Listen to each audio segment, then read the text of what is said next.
I picked an okay one. That's a good one. Go on in, add it to the lot. So, it's blackberry season in most parts of the UK. One of the things that I want to do is show the kids that not all the food we eat has to come from the supermarkets. And a really easy one is blackberries. So I'm going to take them out today, show them how to pick blackberries, some safety things to look out for, and see if we can get enough to make something decent in the kitchen. And I thought I'd bring you along with me.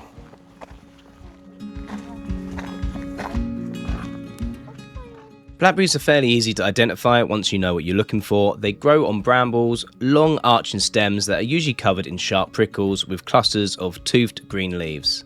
The fruit itself is made up of lots of tiny individual segments called drupelets, packed together into the familiar blackberry shape.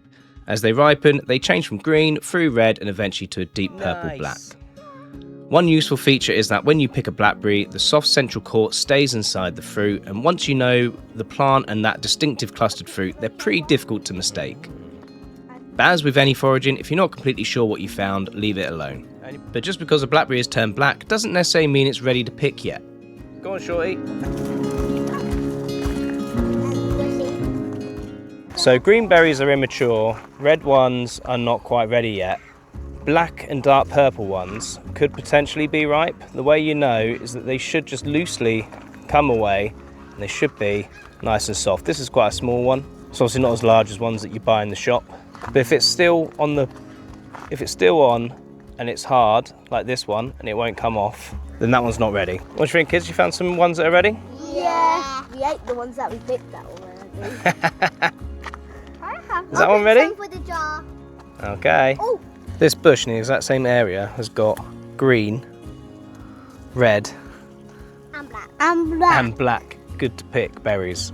So quite often with blackberry picking, once you've found your area, your ideal area, it's not just a one-day thing. You can come back here over coming days and weeks. That's why I tend to tie it in with taking the dog out for a good walk and tiring him out. And the kids as well. But mostly you.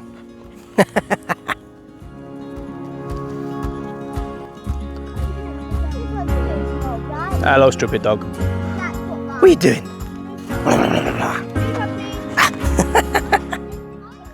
So also this kind of thing you want to avoid. So just because they've gone black doesn't mean that they are good. So this has got some kind of mold growing on it. So I wouldn't pick this one. Yeah, and watch out for thistles, like yeah. Just got pink. And then these ones are gone all like dried and shriveled. So again, I would just leave clusters like these alone. I wouldn't even pick the ones that seem to be okay on it and just move it and leave on. Behind you. Oh, they're interested in seeing what we're doing. So blackberries grow on brambles, and in the UK they're generally ready from July all the way through to late summer. And even then, that's just rough and ready. Like individual bushes themselves can differ hugely whether they're ready or not, or different ripenesses. And the first thing you want to do is you want to identify the best place to go picking. So it's not always necessarily going to be the first bush that you come across. I don't see the point in just going for a bush that's only got a few berries on it, that's on its own. I tend to leave them for the birds. So what you want to go for is go for a patch where there's a load already, it's roughly the same time. And you want to also sort of like mark as well and make a mental note of ones that have got loads of red on them that you can come back for at a later date. Country tracks like these are a great place to find brambles and find blackberries. And of course, farmers' hedgerows. Often some of the best places are a nice quiet country lane. Look at the side of this one. So a few things on safety and legality as well. Generally in the UK, as long as you are picking on public land, you're not trespassing on private land, and you're only picking it for self-use and you're not planning to make a commercial product out of it and sell it on, then you're pretty much fine for picking and foraging fruits. I tell the kids not to pick anything at low level here, just in case animals have gone toilet on it, basically. I'm looking at you. And it also feeds back to that responsible picking piece where we're deliberately leaving some berries for the wildlife and we're not just completely stripping a hedgerow bare and starving the poor birds. Picking blackberries with the kids then, so I always make sure that they only pick berries that we've identified together.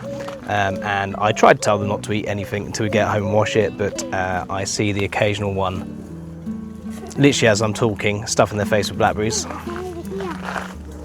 But obviously, to be absolutely safe, make sure you take it home, wash it before they eat it. It's just in case there's things like pesticides or anything like that that have gone onto the berry. But we're deliberately picking in an area where there shouldn't be any of that, so we're good.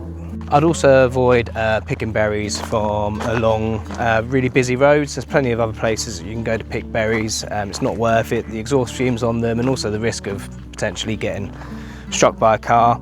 And I'd avoid as well picking blackberries from the side of farmers' fields that have been probably quite recently sprayed with pesticides and that sort of thing. And also, I don't know why you would be, but like if you was trying to pick berries on a hazardous waste site or somewhere that's been used for heavy industry, something like that, probably wouldn't pick the blackberries there.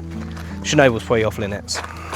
Usually, because blackberries grow in brambles as well, I'd say wear long sleeves and long trousers, but not that you can see from the sky behind us here, but at the moment there's obviously a huge heat wave going on, so it's either get the occasional bramble to the shin or get cooked. So we're just going to brambles that are easily accessible rather than like traipsing in, and that's good for the environment as well. You shouldn't really be traipsing all the wildlife just to get to a few blackberries. Sorry. If you are picking blackberries with the kids, it's always good to have a check through. Oh. You see how that one's going like Sorry. a little bit dull? So I probably wouldn't take that one. Yes, Miss Messy. So get rid of those ones then. I'm perfectly clean. Messy. Oh, actually, no, that's a really good one. And this one. It's all right. Right, quiz time then. Where's the blackberries and what are these? Blueberries? They're not blueberries. Squashberries? No. Elderberries? Should we pick them if we don't know what they are? Yeah. No. No, we shouldn't pick them, should we? Sorry. Only pick the berries that we've identified, didn't we? That Daddy said is safe. So these, I'm not an expert, but I think these are dog berries. Dog berries? Yeah. Are they good for the dog? Right. Under here. Go on, get it. Oh. Oh, you dropped it. Oh, that was perfect.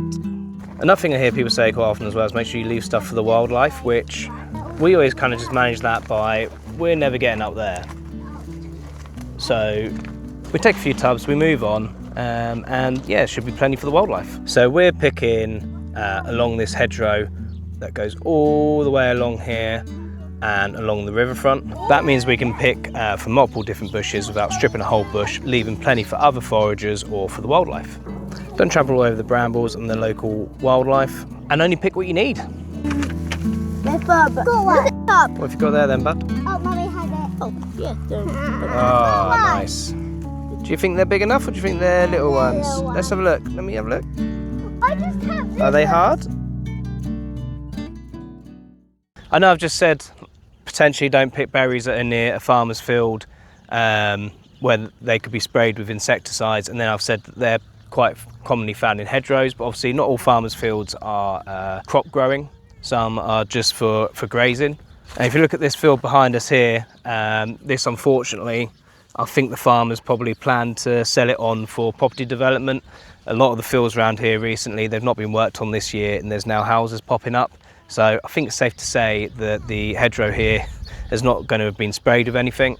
And things like this is personally, for me, like we're in a year where we've been told we're in drought, there's going to be poor crops, and you can see a lot of the land isn't being worked on now. So for me, learning these sort of skills, how to find your own food, how to prepare your own food, it's more important than ever, really. I'll pick these ones back. Join us!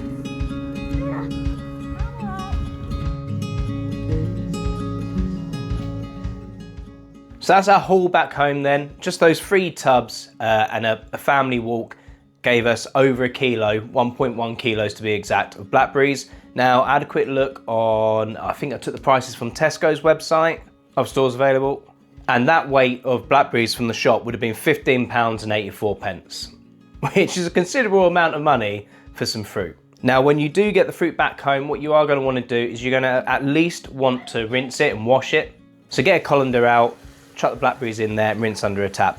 I personally prefer to soak the fruit, and I soak the fruit in a water and salt mix, and I do that for maybe about up to half an hour, and then I tip it out and rinse it to make sure there's no salt on it. Personally, I find that makes sure that any sort of bugs, debris and all that sort of stuff gets pulled out.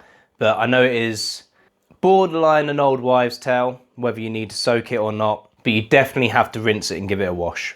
So once you've got your blackberries, what are you going to do with them? Well, there's loads of stuff that you can do. If you're pressed for time, one of the things that I personally think is a good idea to do is to bag them up into predefined weight bags, usually like 500 gram bags or 1 kilo bags, and just put them straight in the freezer. You can just chuck them into one big bag. Yes, okay, they will clump together, but if you're making something like jam or wine or something from them, they'll be fine. But if you do want to use them to be able to sprinkle on top of porridges or on top of desserts, then sprinkle them onto a tray, put the tray in the freezer, and then once they've frozen, then you can put them in a bag and they should stay individual and allow you to pull them out individually and sprinkle them. If you do have the time to on the same day or within the same few days, obviously you are going to get better results if you work from fresh. One of my personal favourite things to make blackberries into is blackberry jam, because that can then be used in baking and all sorts of things later on. And I have made a traditional plain blackberry jam on this channel before, and I've made a couple of varieties of it, which I will link them at the end of this video to give you some ideas.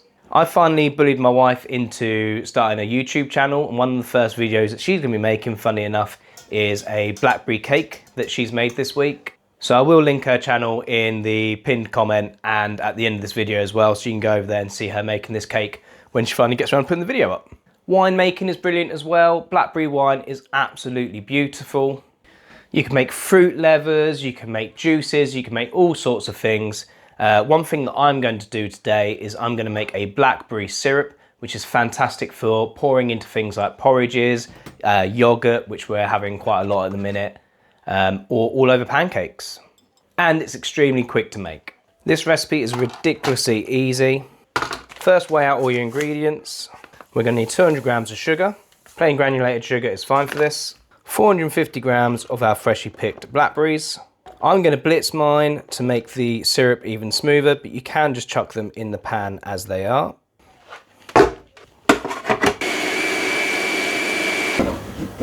Measure out 230 ml water. And then simply chuck it all in a medium pan. And just keep heating it and stirring it so that all the sugar dissolves, and keep going till you hit boiling.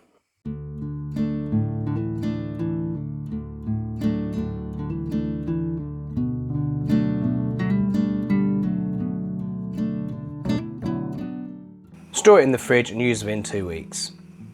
Fantastic for pouring over pancakes or stirring into porridge and yogurts. Hopefully you've enjoyed today, hopefully you've learned something, or at least enjoyed it. If you have, do make sure you hit that like and subscribe button. It helps the channel grow and it's appreciated. If you're going to be doing your own blackberry picking this season, then you might be interested in this blackberry jam recipe over here. Or believe it or not, we're actually getting kind of close to spooky season now, so you might like this spooky twist here. Until next time, keep crafting independence, one skill at a time.